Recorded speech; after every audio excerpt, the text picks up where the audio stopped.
Bonjour à toutes, bonjour à tous. Un jogger fauché par une voiture à Montceau-les-Mines. L'accident s'est produit hier midi. Le conducteur aurait perdu le contrôle de son véhicule avant de percuter le sportif de 30 ans. La victime a été projetée jusque dans l'étang du Plessis et est désormais dans un état critique.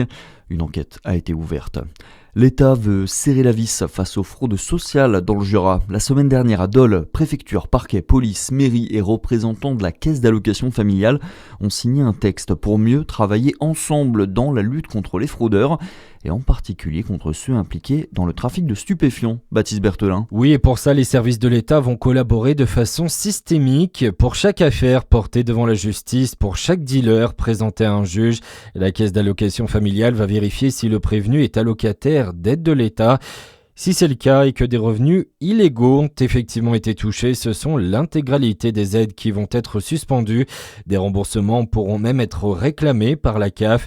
Le préfet assume l'objectif, frapper au porte-monnaie les délinquants pour éviter au maximum que les trafics reviennent dans les quartiers. Une synergie qui a d'ailleurs été appliquée pour la première fois après l'arrestation d'un réseau de trafiquants dans le quartier des Ménil-Pasteur, à Dole, en février dernier. 8 d'entre eux vont être expulsés de leur logement social, 2 autres vont perdre leur allocation pour personnes handicapées. Attention, si vous devez prendre un train pour Paris ce week-end, suite à des travaux en gare de Lyon et de Bercy, les lignes qui connectent la Bourgogne et la capitale vont desservir et partir d'autres gares. La ligne Paris-Dijon-Lyon arrivera notamment de la gare d'Austerlitz. Dans le reste de l'actualité, une nouvelle flottille a raisonné par Israël. La cinquantaine de navires partis de Marseille, de Barcelone, de Syracuse souhaitaient briser le blocus de Gaza.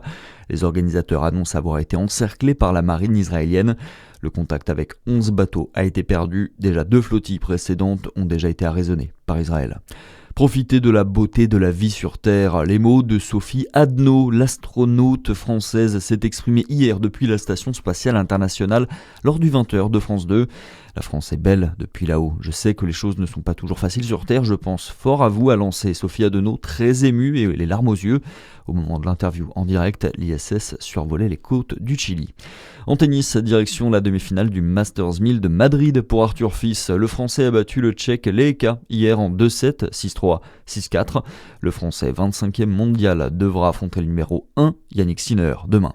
Et puis en football, Dijon joue sa montée en Ligue 2 ce soir contre Châteauroux, match à domicile pour le compte de la 32e journée de nationale. Il faut qu'on ait cette envie d'être dans le jeu, dans le plaisir de travailler ensemble. C'est de bon augure, a déclaré l'entraîneur Baptiste Ridira en conférence de presse. Le coup d'envoi de la rencontre, c'est à 19h30 au Parc des Sports Gaston Gérard. Voilà, c'est tout pour l'essentiel de l'actu à suivre. Votre météo sur Fréquence Plus.